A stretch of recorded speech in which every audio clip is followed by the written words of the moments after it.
Game of the Year 2025. Trails in the Sky, first chapter. 100%. This game, man, what a game. What a game. It's a game that means a lot to me. I discovered this game, in a personal time in my life where I was going through a lot of health issues. I was in hospital for long periods of time with the PSP, of course. And I discovered a little game called Trails in the Sky, first chapter. That game, wow, what an experience.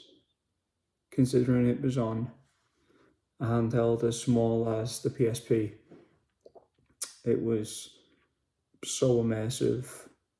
I absolutely fell in love with Nihon Falcom. That was my first time discovering Falcom.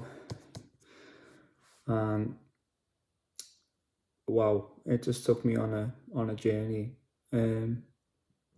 I discovered Ys series off the back of that. Ys is now, a staple action RPG. I think it's finally starting to get the recognition that it deserves. But in terms of Trails and JRPGs in general, I mean, Falcom go hand in hand with that, surely. I think everyone will agree with that. And I'm glad now that people are starting to discover just how good Falcom Marcus are and how small of a team they are in a studio. The fact that they're able to deliver games of this quality, yeah, of course, they reuse assets. Every developer does that, but the quality of the story, the world, the lore, just everything, the gameplay, it's just so immersive. And yeah, to pull it back to when I first discovered Trails in the Sky, first chapter, it was special. It was able to take me out of, as I mentioned, the health issues I was having, and it got me through some tough times. And I went on to discover Ys. I started playing the Gag Half trilogy, which, yeah, they have many problems, but I still think you can still see the DNA and the groundwork that was set that would become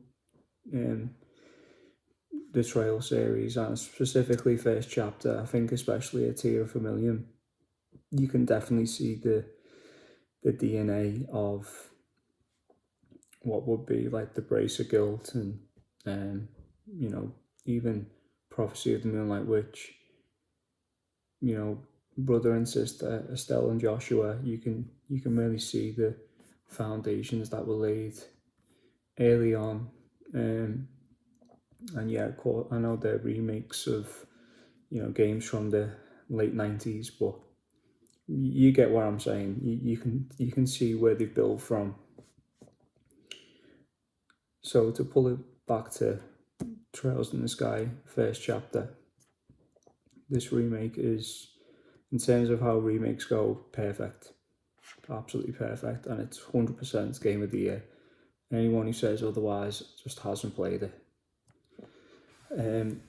So basically, what is Trails in the Sky first chapter? Well, it's about the protagonist, Estelle Bright, and her adopted brother, Joshua.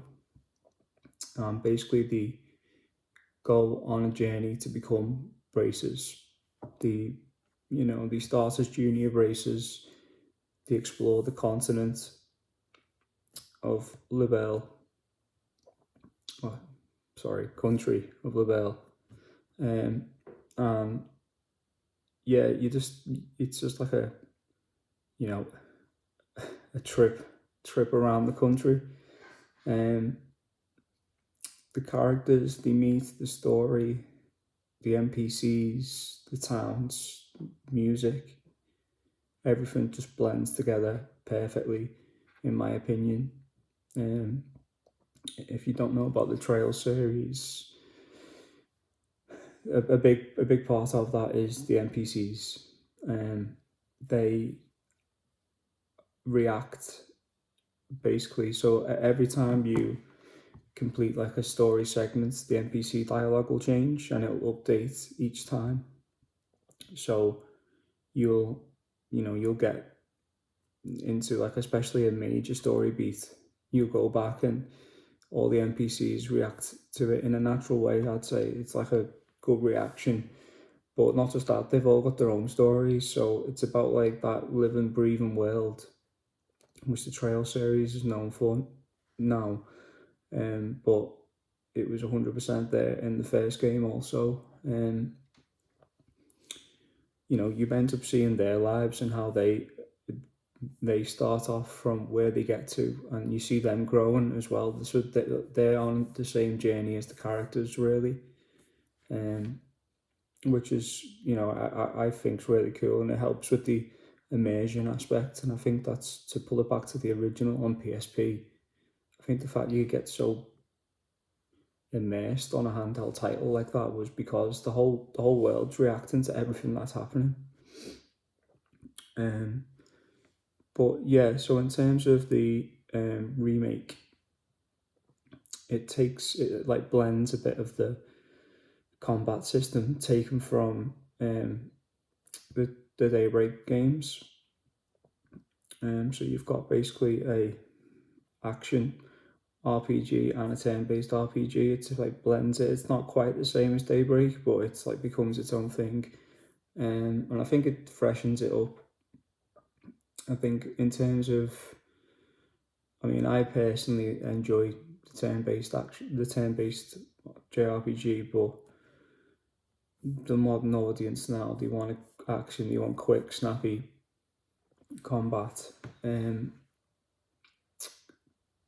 But in terms of the combat, I enjoyed it. I think it was really good. I think the writing I think was really good, and I know the basis was the XC translation, but they went over it and changed some aspects and all that type of stuff. I personally didn't find any issues as someone who's played this series, every title multiple times. I do.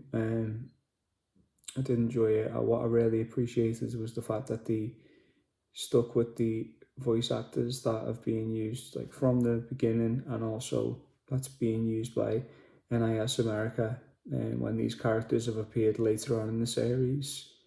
I think that was a really nice touch, and again, if someone getting into the series for the first time, it'll be even more impactful, I suppose, for them once they get later down the line to when these characters reappear. They'll instantly recognize the voices, etc.